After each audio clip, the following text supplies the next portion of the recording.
marido, mais uma vez, Senhor, estamos aqui, Senhor, para te dar, Senhor, toda a honra, Senhor, todo o louvor, Pai, para agradecer o teu nome, Senhor. Por isso que neste momento possamos, Senhor, nos colocar realmente, nos entregarmos totalmente a Ti, Senhor, em louvor e em adoração.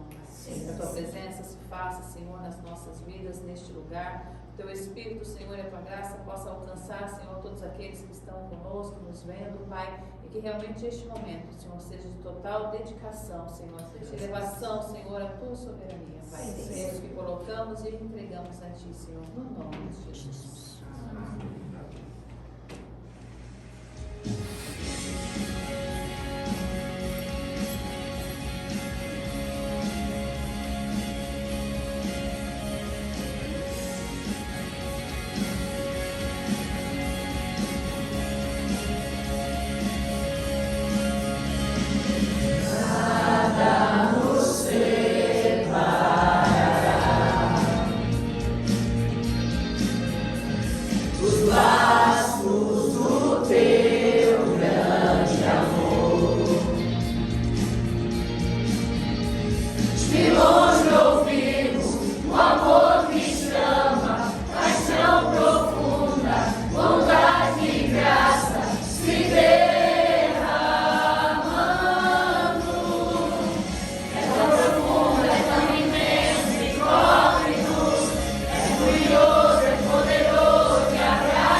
Teu amor tocar em mim. Como é bom sentir o teu amor tocar em mim. Como é bom sentir o teu amor tocar em mim. O teu amor tocar em mim. Me saciar em mim. Vento impetuoso. Chama que queima e purifica. Fogo que devora.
Amém, Deus Pai de toda glória e poder, esperamos em Ti, Senhor. Colocamos as nossas vidas em Tuas mãos, Senhor. Colocamos diante de Ti o nosso amor, meu Deus, entregando este louvor a Ti, Senhor. Deus, esteja aqui com Nando, Senhor, que através dele o Senhor possa vir a trazer a Tua palavra, Senhor. Possa abrir os olhos dele, o Teu Espírito possa o encher, para que possa trazer ensinamento às nossas vidas, Deus. E assim que possamos estar sentindo o Senhor cada vez mais perto de nós, no nome poderoso de Jesus. Amém. Boa noite. Vamos abrir a nossa palavra em 1 Reis 17.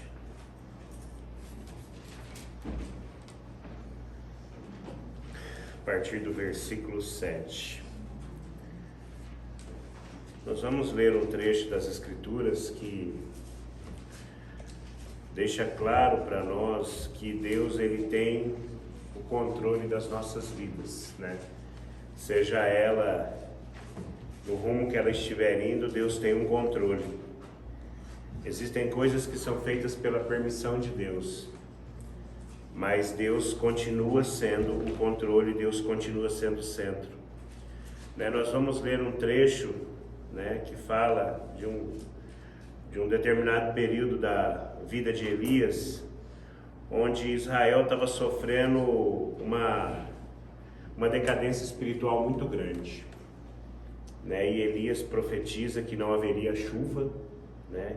Profetiza contra o rei Acabe, né? E profetiza contra Israel nessa circunstância. E o que acontece? A gente vê que muitas vezes Deus ele usa um plano muito maior que está além da nossa compreensão. Mas uma coisa que a gente vai identificar aqui é que no reino de Deus não existe zona de conforto.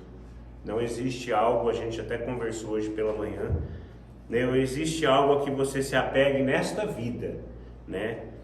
Então aqui diz em 1 Reis 17 a partir do 7. Algum tempo depois o riacho secou-se por falta de chuva. Chuva essa, né, que a gente sabe que o próprio Elias tinha profetizado que não haveria, né? Ele ficou por um determinado tempo sendo alimentado pelos corvos e bebendo água deste riacho, né? Então a palavra do Senhor veio a Elias: vai imediatamente para a cidade de Sarepta de Sidom e fique por lá. Ordenei uma viúva daquele lugar que lhe forneça comida. E ele foi. Quando chegou à porta da cidade, encontrou uma viúva que estava colhendo gravetos. Ele a chamou e perguntou: pode me trazer um pouco d'água? Numa jarra para eu beber? Enquanto ela ia buscar a água, ele gritou: por favor, traga também um pedaço de pão. Mas ela respondeu: juro pelo nome do Senhor, o teu Deus, que não tenho nenhum pedaço de pão, só um punhado de farinha num jarro e um pouco de azeite numa botija.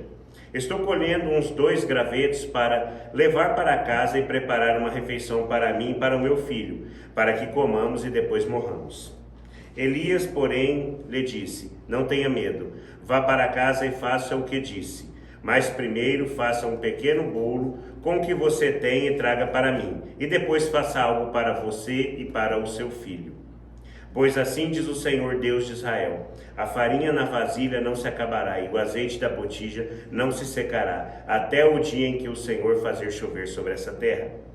Então foi o que ela fez conforme Elias lhe dissera. E aconteceu que a comida durou muito tempo, para Elias e para a mulher e para a sua família. Pois a farinha da vasilha não acabou, e o azeite da botija não se secou, conforme a palavra do Senhor proferida por Elias. Algum tempo depois, o filho da mulher, dona da casa, ficou doente. Foi piorando e finalmente parou de respirar. E a mulher reclamou a Elias: o que foi que eu fiz, ó homem de Deus? Vieste para lembrar-me do meu pecado e matar o meu filho? Dê-me seu filho, respondeu Elias. Ele o apanhou dos braços dela, levou-o para o quarto de cima onde estava hospedado e o pôs na cama. Então clamou ao Senhor: ó Senhor meu Deus, trouxeste também desgraça sobre esta viúva, com quem estou hospedado, fazendo morrer o seu filho? Então ele se deitou sobre o menino 3 vezes e clamou ao Senhor: ó Senhor meu Deus, faze voltar a vida a este menino. O Senhor ouviu o clamor de Elias e a vida voltou ao menino, e ele viveu. Então Elias levou o menino para baixo, entregou-o à sua mãe e disse: veja, o seu filho está vivo. Então a mulher disse a Elias: agora sei que tu és um homem de Deus, que a palavra do Senhor, vinda da tua boca, é verdade. Amém? Aqui a gente vê um trecho muito importante para a gente entender qual é o propósito de Deus. Deus, ele por ordem dele, leva a Elias e diz: você vai conhecer uma viúva e ela vai te sustentar. Mas ele leva Elias a uma viúva que não tinha praticamente nada. Ela tinha um pouco de farinha e um pouco de azeite, o suficiente para mais uma refeição dela e do filho. Então Deus, ele já vai contra a lógica humana, porque uma viúva vai te sustentar. Essa viúva, ela podia ter mantimento para sustentar o profeta e a ela e quem tivesse por perto, mas ele a levou a uma viúva que não tinha mantimento suficiente. Então o primeiro ponto aqui é o seguinte: para Deus você não precisa ter para ofertar. Você não precisa ter para fazer a obra. Você precisa tão somente obedecer. Você não precisa ter sobrando para poder fazer. Muitas vezes as pessoas ficam esperando a vida dela se resolver para ela dar o passo rumo ao Senhor. Ela fica esperando tá tudo certinho na vida para ela poder, não, aí eu vou fazer a obra, aí eu vou fazer algo para Deus. Depois que tudo estiver ajeitado, depois que os meus filhos estiverem grandes, depois que a empresa estiver organizada, sempre coloca um empecilho antes do Senhor. E aqui a palavra está deixando claro que não é isso que Deus quer. Deus quer que você obedeça. Deus quer que você faça, mesmo que muitas vezes você não tenha condições para fazer o que Ele está te pedindo. Mas Ele está dizendo, obedeça, faça. Não espere que tudo esteja certinho para você poder fazer. Porque aqui nós estamos vendo que o profeta foi tirado da sua zona de conforto. Porque no momento que ele estava sendo alimentado de forma espiritual pelos corvos e tomando da água do riacho, esse riacho ele se secou.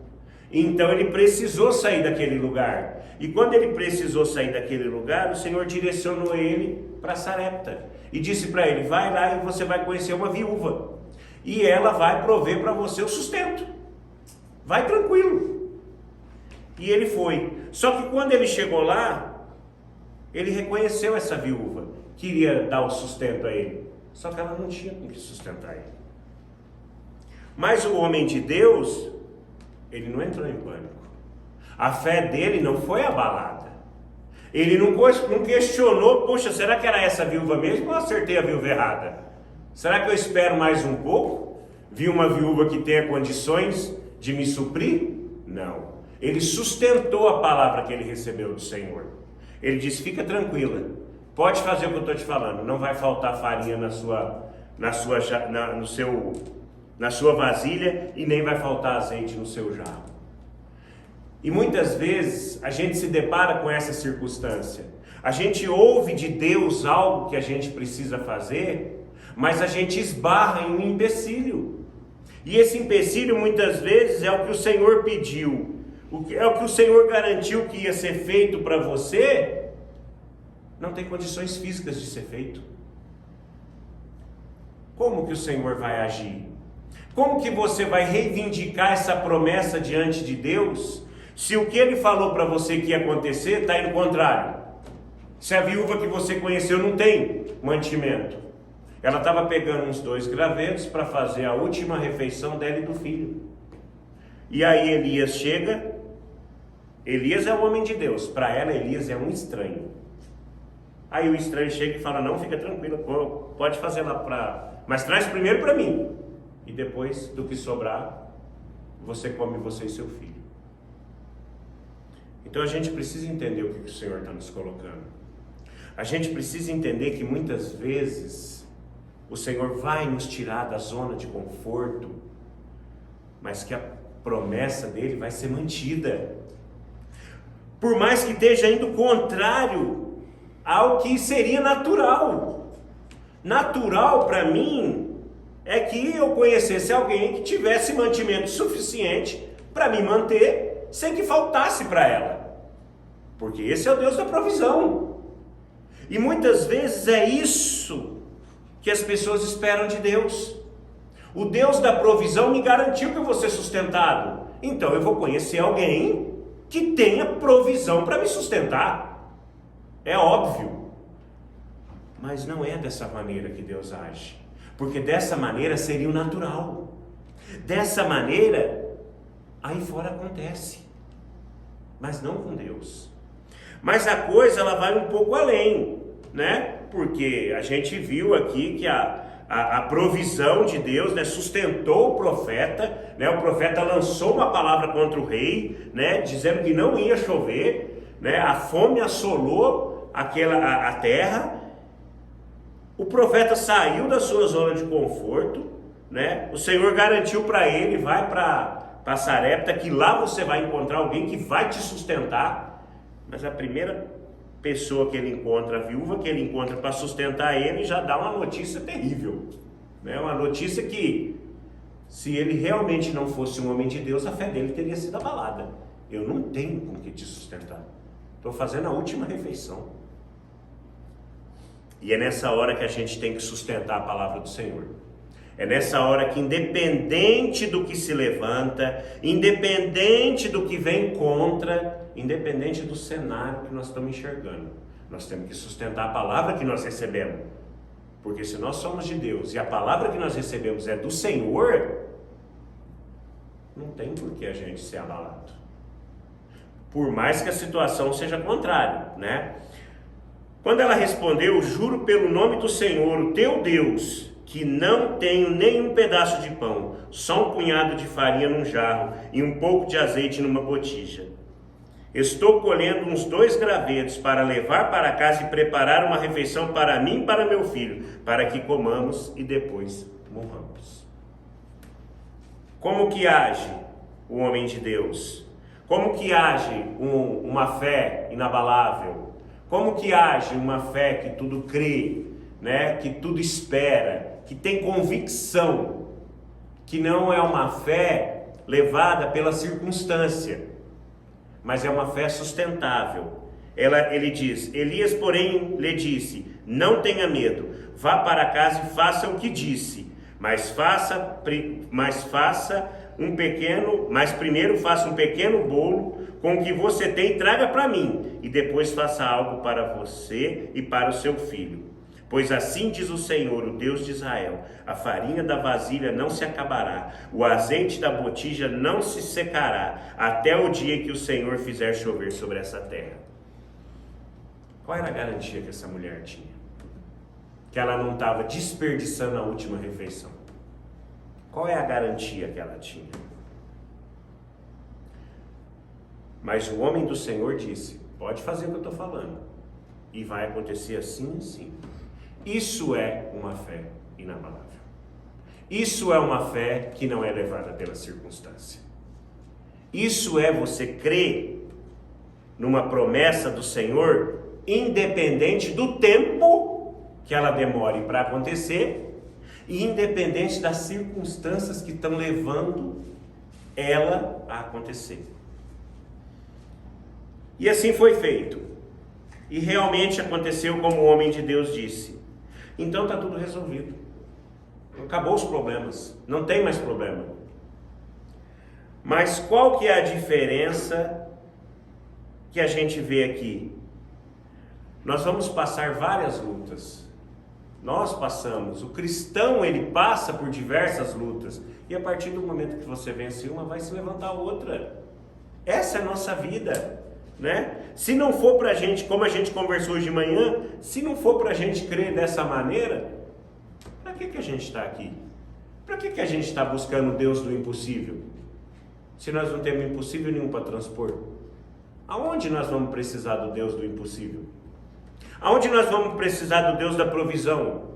Se a conta do banco, como se diz, não cabe mais dinheiro, se os celeiros estão abastados, aonde nós vamos precisar do Deus da provisão? Aonde nós vamos precisar realmente recorrer ao Senhor, se tudo que a gente precisa está à nossa volta? Mas aí, a partir do momento que você vence uma luta, a outra luta ela se levanta, e você vai continuar essa vida em fé, essa vida em busca. E aqui o que acontece, né? Ela foi e fez conforme Elias dissera, e aconteceu que a comida durou muito tempo, para Elias, para a mulher e sua família. Pois a farinha da vasilha não se acabou, e o azeite da botija não se secou, conforme a palavra do Senhor proferida por Elias. Algum tempo depois, o filho da mulher, dona da casa, ficou doente. Foi piorando e finalmente parou de respirar. E a mulher reclamou a Elias: que foi que eu fiz, ó homem de Deus? Vieste para lembrar-me do meu pecado e matar o meu filho?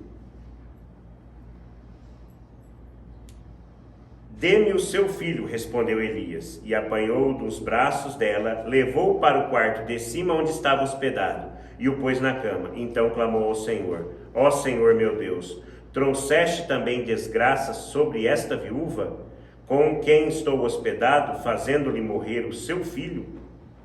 Então deitou-se sobre o menino 3 vezes e clamou ao Senhor: ó Senhor meu Deus, faz voltar à vida este menino. Mais uma vez a gente vê como que é a reação do homem de Deus. Mais uma vez a gente vê o próprio Elias passando por mais uma circunstância. Porque a partir do momento que a farinha não acabou e o azeite não secou, nós temos um problema resolvido. Tem um alimento aí para muito tempo, como diz aqui a palavra. Mas a vida não seguiu um curso perfeito, né? O filho da viúva adoeceu e veio a falecer. E nessa hora ela questiona. Por quê? Porque a fé dela ainda estava na circunstância, mas a do homem de Deus não pode ser abalada. Ele falou: daqui é o menino, e subiu com o menino. Aí você quer reivindicar alguma coisa? Reivindica com o seu Deus. Você quer ter uma conversa mais face a face? Faz ela com o Senhor, em oração. Porque é desse jeito que a gente deve guerrear. É desse jeito que a gente deve enfrentar as nossas lutas. É desse jeito que a gente deve estar preparado para lutar. Em oração, clamando ao Senhor. E ele clamou.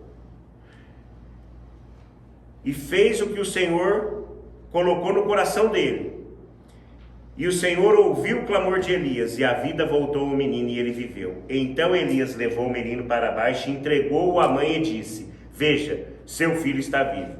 Então a mulher disse a Elias: agora sei que tu és um homem de Deus, e que a palavra do Senhor, vinda da tua boca, é verdade.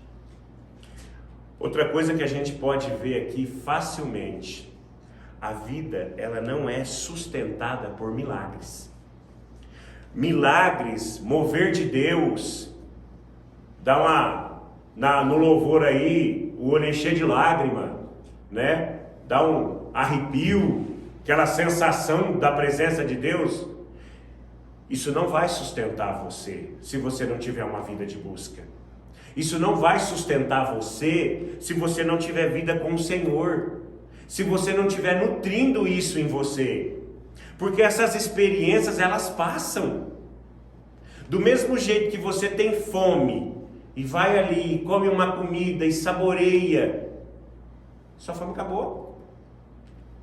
E você só vai lembrar daquela comida enquanto você não tiver fome. A hora que você tiver fome, você já esquece daquela deliciosa refeição que você fez, porque você já tem fome de novo. E assim é a gente com o Senhor. Experiência, manifestação, isso é muito bom, mas isso não vai garantir uma vida irrepreensível para você. Isso não vai te garantir uma vida com Deus. Uma oração pela manhã, uma oração na hora das refeições, né? Ler a Bíblia uma vez por semana, ou fazer devocional todos os dias. Esse alimento em grupo, ele não vai sustentar você, porque cada um tem uma necessidade diferente. Cada um, quando vai se alimentar fisicamente, tem uma necessidade diferente. Uns comem uma quantidade e já estão satisfeitos. Outros precisam de mais. E é isso que você tem que entender. E aqui, o que aconteceu? A mulher, ela viu o milagre, a farinha não acabou, o azeite não secou, mas na hora que o filho dela morreu, ela falou: para que você veio para cá? Para me lembrar do meu pecado? É para isso que você veio? Para que, através de você, Deus tirasse a vida do meu filho? Foi para isso que você veio? Foi para isso que a gente se conheceu? E é isso que acontece. Tudo vai muito bem enquanto está tudo bem. A partir do momento que as coisas dão uma balançada, se você não for realmente um homem de Deus, você vai questionar. Mas o povo do Egito, que saiu do Egito, fez isso. Mas vocês trouxeram nós para morrer no deserto? Não tinha túmulo suficiente no Egito para nós todos? É isso que acontece. Por mais que eles pudessem ver os milagres toda hora. Era alimentado no milagre, a coluna de fogo na frente, a sombra atrás, as roupas não estragando, mas ninguém vive de milagre. E aí o homem de Deus, ele faz mais um milagre, né? Deita sobre o menino 3 vezes e o menino volta à vida. E então a mulher disse a Elias: agora sei que tu és homem de Deus e que a palavra do Senhor vinda da tua boca é verdade. Se eu fosse o profeta, eu falava: só agora? E é isso que a gente tem que entender. A gente vai enfrentar batalhas, a gente vai enfrentar lutas, e se todas as vezes que a gente passar por uma luta, a gente colocar em xeque o Senhor, nós não temos diferença nenhuma dessa viúva. Nós não temos diferença nenhuma, porque a gente já viu vários milagres. A nossa vida é um milagre. Nós estamos aqui em família, vivendo o que a gente vive, é um milagre. Todos os dias a gente vê um milagre. Mas o milagre, tão somente, ele não pode nos sustentar. Porque na hora que a adversidade se levanta, a primeira coisa que você esquece é do milagre. Você só vê o problema. Você não vê toda a trajetória que você já caminhou. Você enxerga um problema, é o que ela fez aqui. Ela não pensou: poxa, né? Estou sendo alimentada há tanto tempo. Milagre todos os dias. Toda vez que eu vou fazer um pão é um milagre, porque a farinha continua lá. Todas as vezes que eu vou amassar o pão é um milagre, porque a farinha continua lá. Não. A hora que o filho dela adoeceu e morreu, ela falou: então, para que você veio para cá? E a gente tem que entender isso. O que o Senhor está nos colocando é o seguinte: não importa a luta, a adversidade, o problema, nós temos que confiar no propósito. Nós temos que confiar na palavra, na promessa. A única coisa que a gente tem que colocar foi do Senhor, então acabou. A gente só tem que se atentar nisso. Veio do Senhor, então acabou. E vamos tocar para frente. Nós e todos aqueles que realmente conhecem e confiam no Senhor. Porque o problema da viúva aqui, primeiramente, era só comida. Comida foi resolvida. Mas a hora que veio o problema da doença, o mundo está ruindo de novo. Né? Porque, afinal de contas, eu escapei com meu filho da fome e agora meu filho morreu. E a gente tem que entender isso. A gente tem que entender o propósito. Né? A gente tem que entender aqui, para o profeta também, aqueles que estão à volta do profeta também têm que entender isso. Ele não esbravejou aqui na frente da mulher não, mas ele pegou o menino e subiu. E lá ele falou: Senhor, o que é isso? Para que isso? E orou a Deus, clamou ao Senhor, o Senhor ouviu o seu clamor e trouxe a vida de volta ao menino. Quer milagre maior do que esse? Né? Quer milagre maior do que trazer a vida novamente ao morto? E a gente sabe o que é isso. A gente sabe que é esse Deus que opera em nosso meio. Então nós não precisamos ter a preocupação, das outras coisas. Nós só temos que obedecer, nós só temos que confiar, como Elias confiou. Porque Elias estava sendo alimentado de forma sobrenatural e de repente o riacho seca. Fala: poxa, estava já acostumado. Vai para lá. Aí chega lá, se depara com a viúva que não tem o que fazer. Resolve o problema. Aí depois o filho da viúva morre. Mas é isso aí. A fé do homem de Deus, ela é inabalável. Independente da circunstância. Porque a nossa fé, ela não é sustentada pelo cenário. A nossa fé é sustentada pelo conhecimento que a gente tem. Mas Elias tinha uma coisa: certeza da vida dele. Certeza da intimidade dele com o Senhor. Não adianta também você achar que o Senhor vai operar se você não tem intimidade, se você não tem compromisso, se você não cumpre a sua vontade em tudo. Não é naquilo que está dando certo, não é naquilo que está legal, naquilo que eu gosto. Não é cumprir a vontade de Deus quando a dele encaixa na minha. Esse não é o propósito.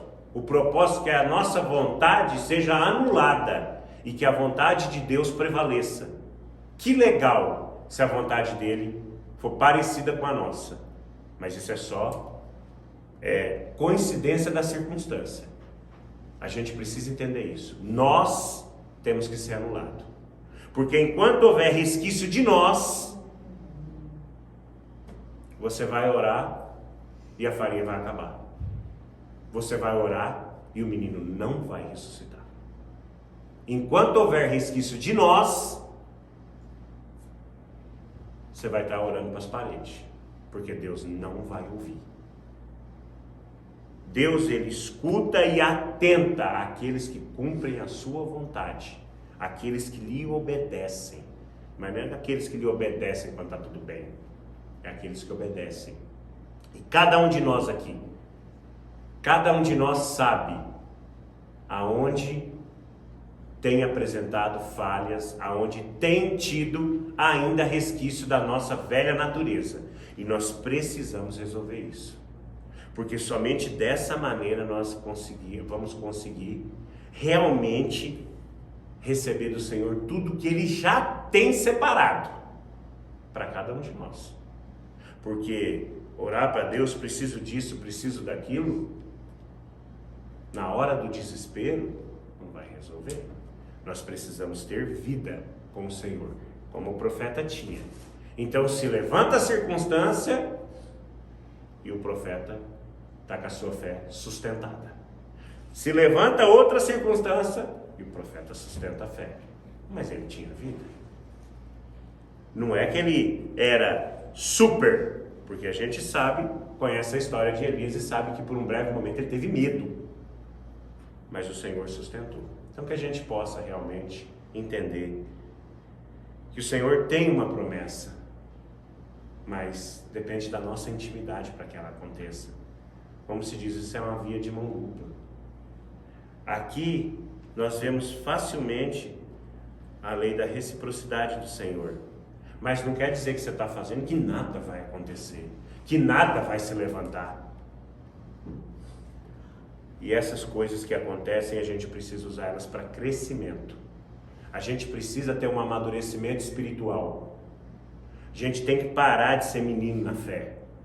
Nós temos que ser inabaláveis, independente da circunstância. O que mais desmotiva muitas vezes a nossa fé é o próximo que está do nosso lado. Porque a gente vai tentando e o próximo não vai. Aí você desanima. Mas não é esse o propósito. O propósito é a gente ter essa animação suficiente para motivar ainda mais o nosso próximo. Para a gente poder realmente fazer aquilo que o Senhor tem para nós, né?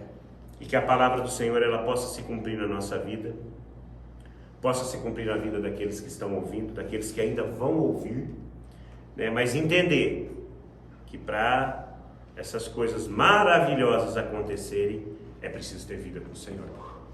Não basta, Deus não é um guru. Deus não é um lugar onde você vai na hora da necessidade. E muitas vezes Deus ele não ouve a oração daqueles que não fazem a sua vontade. Aí cabe a nós buscar para nós e cabe a todos saber qual é a vontade de Deus para as suas vidas. Amém? Senhor Deus Todo-Poderoso, Pai, nós agradecemos a Ti, ó Deus, pela palavra, por tudo aquilo que o Senhor tem mostrado a nós, por tudo aquilo que o Senhor tem, ó Deus, realmente nos levado, Senhor, a ver, ó Deus, dentro das Escrituras, ó Pai, para que possamos, ó Deus, cada dia mais, ó Deus, estar rumo, Senhor, à Tua vontade, Pai. Não, ó Deus, fazendo ela conforme as circunstâncias, Pai, mas manifestando, ó Deus, realmente uma fé inabalável, ó Deus. Que ela não venha, ó Deus, pela circunstância, Pai, mas que nós possamos confiar no Senhor e ter vida com o Senhor, ó Pai. Por isso, Pai, nós agradecemos a Ti, ó Deus. Abençoamos, Pai, aqueles que ouviram e vão ouvir esta palavra, ó Deus, para que o Senhor realmente dê a eles entendimento, ó Deus, para que possam fazer a Tua vontade, Pai. Em nome de Jesus. Amém.